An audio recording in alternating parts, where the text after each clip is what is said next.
Hey, 42 here. One of the defining images of the modern age was the moment when man first set foot on the moon. It's one small step for man, one giant leap for mankind.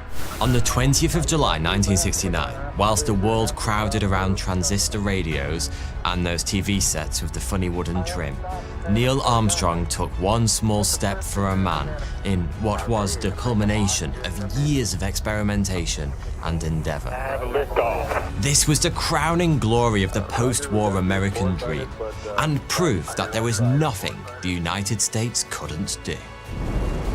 They had finally conquered space, just as they had helped conquer the ultimate evil of Adolf Hitler 25 years earlier. But what most of those cheering the brave boys of Apollo 11 didn't know was just how closely connected these two world-shaping events really were. Sure, the three astronauts in the spacecraft in 1969 were as American as a bald eagle shopping in Walmart.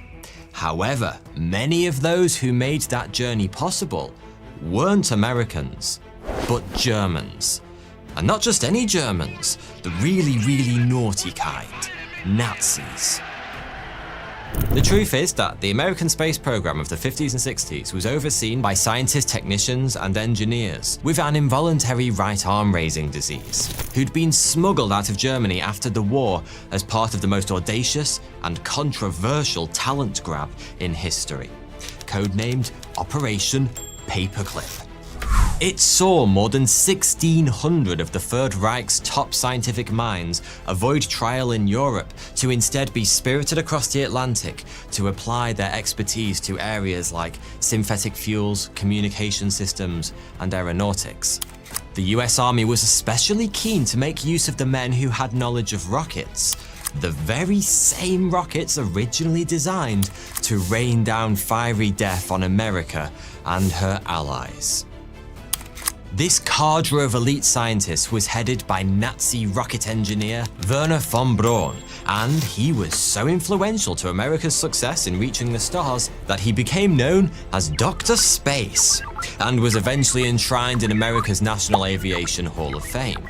With the help of his loyal band of big-brained former fascists, he ignited America's efforts to conquer outer space, and his controversial legacy would forever be entwined with man's destiny beyond the stars. Storyblocks is an incredibly vast stock library with over 1 million high-quality 4K and HD footage, templates, music, sound effects, images, and so much more. The best part? They offer unlimited downloads of royalty-free, professional content for one predictable subscription cost. Say goodbye to expensive pay-per-clip pricing. Plus, you can choose a monthly or annual plan with no hidden extra fees. I absolutely love using Storyblocks for this channel because anything I download with Storyblocks is 100% royalty-free forever, with no restrictions on where you can distribute your finished projects. It just gives me so much peace of mind. And if you're like me and you use Adobe Creative Cloud, you can save a ton of time by using the Storyblocks plugin. This allows you to access the entire Storyblocks library right inside Premiere Pro and After Effects. Also, you can choose from thousands of pre-made professional templates for your favorite editing program, including After Effects, Premiere Pro, and Apple Motion. This takes your videos to the next level and speeds up your creative workflow by letting you easily add motion graphics, title animations, overlays, and logo reveals to supercharge the production value of your videos. To get started with unlimited stock media downloads at one set price, head to storyblocks.com/42 or click the link in the description. And a big thanks to Storyblocks for sponsoring this video. Von Braun was obsessed with space from the age of 13 when his mother bought him a telescope. But it wasn't just what he saw in the night sky that fed his imagination. Germany in the 1920s was the place to be if you had any interest in rocket technology.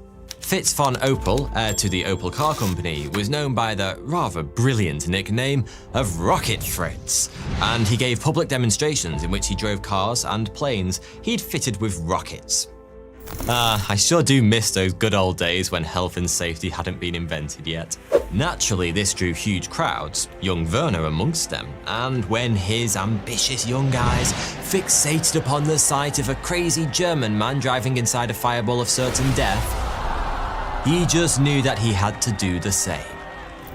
One of the most enthusiastic members of this little group was this 18-year-old boy, destined to become one of the giants of the American space program, Wernher von Braun. Now, at 16, most boys are preoccupied trying to figure out how females function. But not von Braun. He was busy strapping fireworks to a toy wagon. He then climbed inside and lit the rockets, causing the jerry-rigged vehicle to barrel down the streets of Berlin before spectacularly blowing up. Von Braun was lucky to walk away with his life and was promptly arrested, though he was let off with a warning shortly afterwards. Rocket Fritz, sounding suspiciously like a kitchen appliance from the 60s, had lit the fuse on von Braun's passion for space travel. But this food processor cum rocket scientist wasn't von Braun's only inspiration, because in 1930 he attended a lecture by Auguste Piccard. Piccard had invented a pressurized cabin, which, when fitted to a hydrogen balloon, allowed him to travel to Earth's upper atmosphere. By the way, if that surname sounds familiar, it's probably because Patrick Stewart's character in Star Trek was named after him. The show's writers were inspired by Auguste's ability to go where no man has gone before in a fucking balloon. In 1930, von Braun attended university in Berlin, where he immediately signed up to the Spaceflight Society. Unlike most student societies, which are just an excuse to insert beer tubes into the most inappropriate holes, the Spaceflight Society saw a group of rocket fanatics conducting some of the first ever experiments with liquid-fueled rocket engines. But rockets weren't the only thing on the rise in Germany in the 1930s, and as the decade wore on, the country gradually fell under the malevolent spell of Adolf Hitler. Straight out of university, Wernher von Braun founded his own rocket development business before going to work for the military on prototypes for guided missiles, becoming technical director of an army research center on an island just off the northern coast of Germany. Why does everything seedy have to happen on an island? In 1937, with the Nazis now in full control, von Braun became a party member and eventually a major in the SS. He would later claim he did so purely so he could continue his research and that he was never ever involved with any political activity. Which is like saying, so yeah, basically I didn't see all the atrocities because I was busy playing with Lego in a cupboard for several years. When the Second World War broke out, that need for more effective weapons became immediately apparent, and the military realized von Braun's rockets had the potential to swing the conflict in their favor. Continuing his research, the fatherland's very own rocket man came up with the world's first long-range guided ballistic missile, the V2, or to give it its full title, Vergeltungswaffe, the vengeance weapon. Designing these rockets took the genius of von Braun and his team of scientists, but building them required the blood and sweat of many others. Almost 1.7 million people were sent to Nazi concentration camps during the course of the war, and most were used as slave labor in one form or another, including the building of armaments for the very regime that had imprisoned them. V2 rockets were made in the giant Mittelwerk factory, constructed underground so it would be safe from Allied bombs. Conditions there were utterly inhumane, with inmates from the nearby Mittelbau-Dora concentration camp quite literally worked to death. When the V2s were finally unleashed in late 1944, an estimated 9,000 Allied soldiers and civilians were killed. But the tragic irony is that that figure is substantially lower than the 12,000 who lost their lives building them in the first place. In April 1945, as the war drew to a close, von Braun and over 400 other scientists were moved to a secure location where they were guarded by an elite unit to keep them from being captured by the Allies.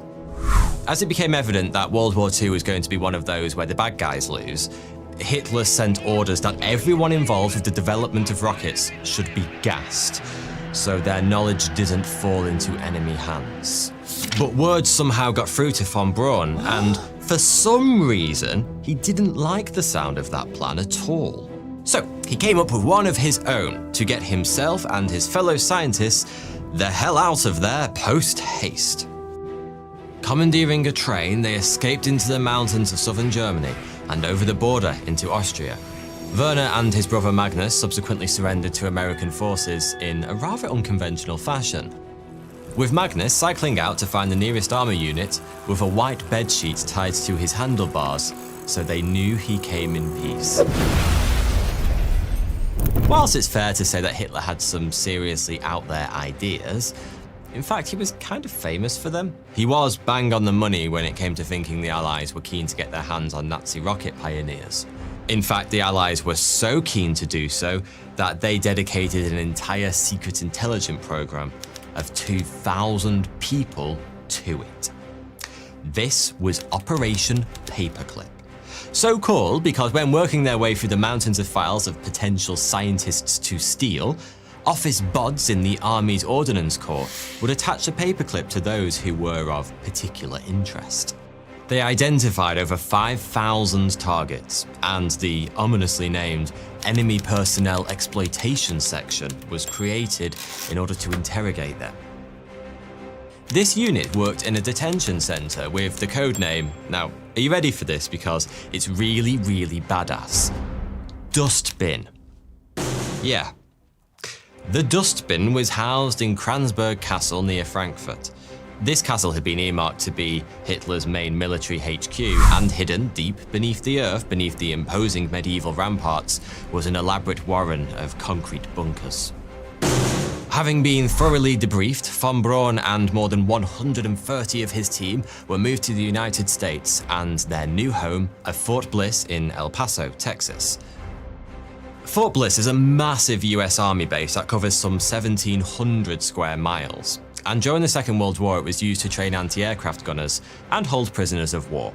The conditions the POWs had found themselves in weren't too different to those in which the scientists were bedded down in now, sleeping in sparse huts and being fed meagre rations. Still, it was preferable to the alternative Hitler had in mind for them back home in the fatherland. Von Braun and his comrades were soon put to work refurbishing V-2 rockets that had been salvaged in Germany. And after 5 years in Texas, this party of propulsion-loving professors were moved to another base in Alabama, where they worked on something even bigger: the rockets that were to be used for the first ever nuclear ballistic missile tests. But as we all know, inside every Nazi scientist is a little boy trying to get out. And no matter how many missiles he designed, von Braun still yearned to send men into space, just as he had as an astronomy-obsessed adolescent.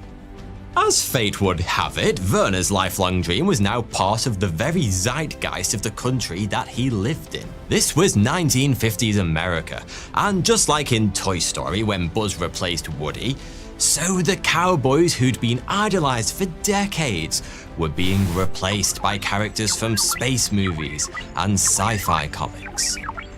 Von Braun began to write about his theories of rocket trips to the moon and orbital space stations, articles which were published not in dusty science journals but in newspapers and national magazines. He even found himself working with Walt Disney, acting as technical director to 3 Disney films about space exploration. But behind all this publicity and fantasy was the reality of the space race between the United States and the Soviet Union, with each superpower desperate to outdo the other in a bid to gain strategic control of the great black battleground outside Earth's atmosphere. In 1957, the Soviets launched the first ever satellite, Sputnik 1, into orbit, and the US, fearful of falling behind the communist curve, responded by creating the National Aeronautics and Space Administration, better known as NASA, which, at least in the beginning, was dedicated to one thing: getting shit into space real quick. And who is at the top of the government's professional space shit flinger list? Well, that's right, the man who put the SS into the United States, Werner von Braun. He was made director of NASA's Marshall Space Flight Center in 1960. His appointment proved to be a crucial turning point that would lead to the Americans putting a man on the moon less than a decade later. Von Braun and his team had been working on rockets that could carry a spacecraft into orbit. They were named the Saturn series, and they were eventually used in the Apollo space program throughout the 1960s. Saturn V launched the Apollo 11 mission to the moon, and in culmination of his life's work, von Braun was right there in launch control in the Kennedy Space Center. He wasn't the only ex-Nazi in attendance either. The director of the Kennedy Space Center was Kurt Debus, an old colleague of von Braun from his days building V-2 rockets for the Reich. Debus had also come to America as one of 1,600 Nazi scientists secretly recruited as part of Operation Paperclip. For their roles in helping an American astronaut set foot on the moon before any other, both von Braun and Debus were awarded the NASA Distinguished Service Medal, one of the highest accolades a NASA employee can earn. It's one of the great twists of fate that many of the men who played a role in one of the darkest chapters in our history then made a lasting contribution to one of the most hopeful. Maybe it was always fated to be that way. After all, is it just a coincidence that NASA and Nazi are only 2 letters different? Well, yes. Yes, it is, obviously. Still, the scientists who were covertly brought to the USA after the war helped their adopted country to win the space race, and the patents and innovative technologies they created would go on to be worth $10 billion. Over the years, they rose to the top positions of some of the most important and influential government agencies in the world. Truly a case of keep your friends close, but your enemies closer. Thanks for watching.